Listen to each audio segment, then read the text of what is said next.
Hi everybody, Perko here again with another pontification.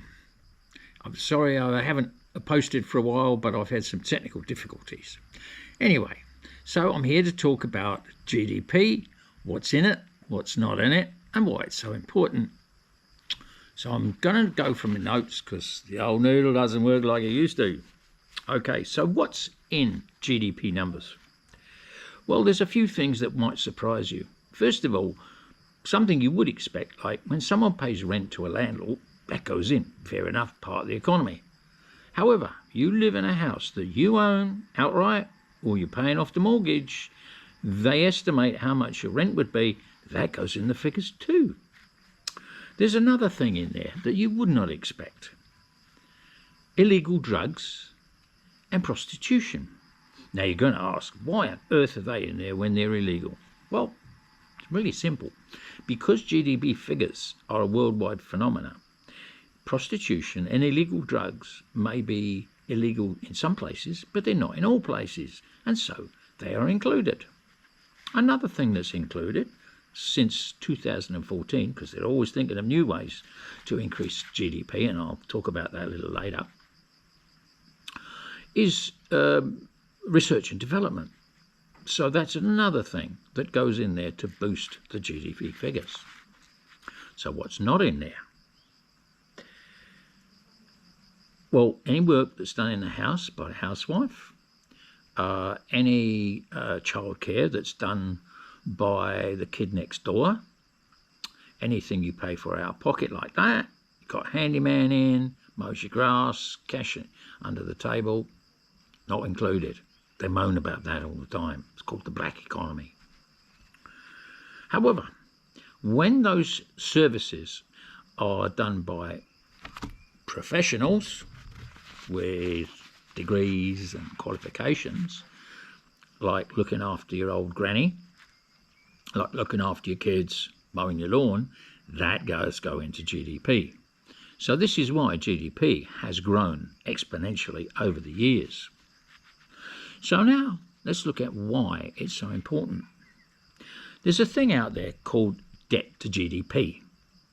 And this is how they decide how much money the government is going to have to pay in interest when they sell their debt, which they're always doing, more and more so. United States, for example, the government takes in, I think it's about $5 trillion a year. They're spending $7 trillion.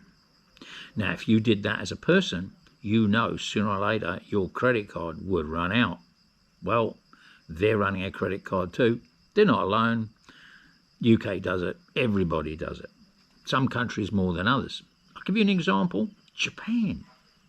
Now, Japan has the biggest debt to GDP number of anywhere in the world. It's up in the hundreds, 200–300%, I think. Something like that. Why is it not important to them? Why does the economy not have a problem? Real simple. It's because 97% of their debt is owned by the Japanese people. So, whereas for the rest of the world, the debt bonds, gilts, or bonds, or whatever name they like to call them, they're owned by people from all over the planet. In the US, for example, they say, oh, you know, who owns all the US debt? Well, a lot of it is owned by the Fed. Who's the Fed, you're asking? Well, Federal Reserve, hang on a second, that's part of the government, isn't it? No, it ain't. It's a private bank. Has been since 1913 when they set it up. It's owned by 12 big banks. And so they own all the debt. Anyway, so why is debt to GDP so important and they want to keep it down? Like I said, it's all about the cost of borrowing money.